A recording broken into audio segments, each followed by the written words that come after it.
ഹരി ഓം.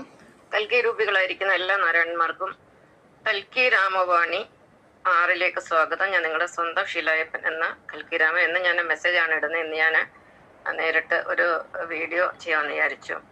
പിന്നെ നമ്മൾ പഠിക്കാൻ പോകുന്ന വിഷയം 3 ജാതി, 3 മതം, 3 ദൈവം മനുഷ്യന്. മതമേതായാലും മഹാദൈവം ഒന്നു മതി. ലോകത്ത് 3 തരം ദൈവങ്ങളാണുള്ളത്, 3 തരം മനുഷ്യരാണുള്ളത്, 3 തരം മതങ്ങളാണുള്ളത്. എല്ലാ മതത്തിലും പ്രവർത്തിക്കുന്ന, അല്ലെ എല്ലാ മതത്തിനെയും സൃഷ്ടിച്ച, എല്ലാ മനുഷ്യരെയും സൃഷ്ടിച്ച, എല്ലാ ദൈവങ്ങളെയും സൃഷ്ടിച്ച ആ ശക്തി ഒന്ന് തന്നെയാണ് എന്നാണ് ഇതിന്റെ അർത്ഥം. ഇതിനെക്കുറിച്ച് നമുക്ക് അല്പം ഡീറ്റെയിൽസ് ആയിട്ട് പഠിക്കാം.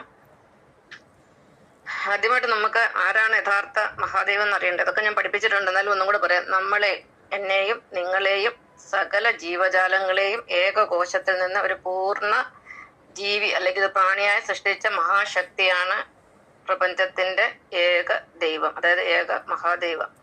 നമ്മളെ മാത്രമല്ല, പഞ്ചഭൂതങ്ങളെ ഉൾപ്പെടെ ഈ പ്രപഞ്ചം മുഴുവൻ, ഈ ബ്രഹ്മാണ്ടത്തെ മുഴുവൻ സൃഷ്ടിച്ച ആ ഒരു ശില്പിയാണ് ഭഗവാൻ നാരായണൻ. ഭഗവാൻ ഒരു ഊർജമാണ്, പ്രപഞ്ചത്തിന്റെ ആകെ ഊർജമാണ്. അത് ജലത്തിലാണ് ആ ഊർജം കേന്ദ്രീകരിച്ചിരിക്കുന്നത്. അതുകൊണ്ടാണ് നമ്മൾ ഭഗവാനെ നാരായണൻ എന്ന് പറയുന്നത്. നാരം അയനം യസ്യസ നാരായണ. നാരത്തിൽ കിടക്കുന്ന ഊർജം, നാരം എന്ന് പറഞ്ഞാൽ ജലം, ജലത്തിൽ കിടക്കുന്ന ഊർജമാണ് നാരായണൻ.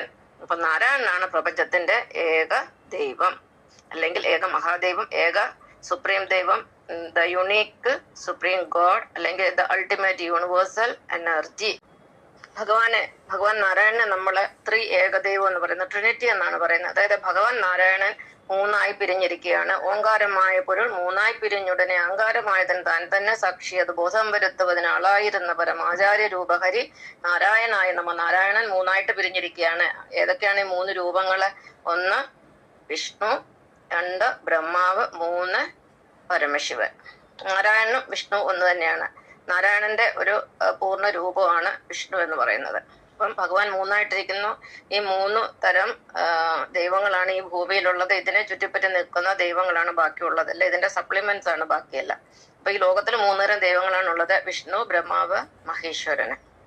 ഇനി നമുക്ക് ഇവരെ കുറിച്ച് ഓരോരുത്തരെ കുറിച്ചും പ്രത്യേകം പഠിക്കാം.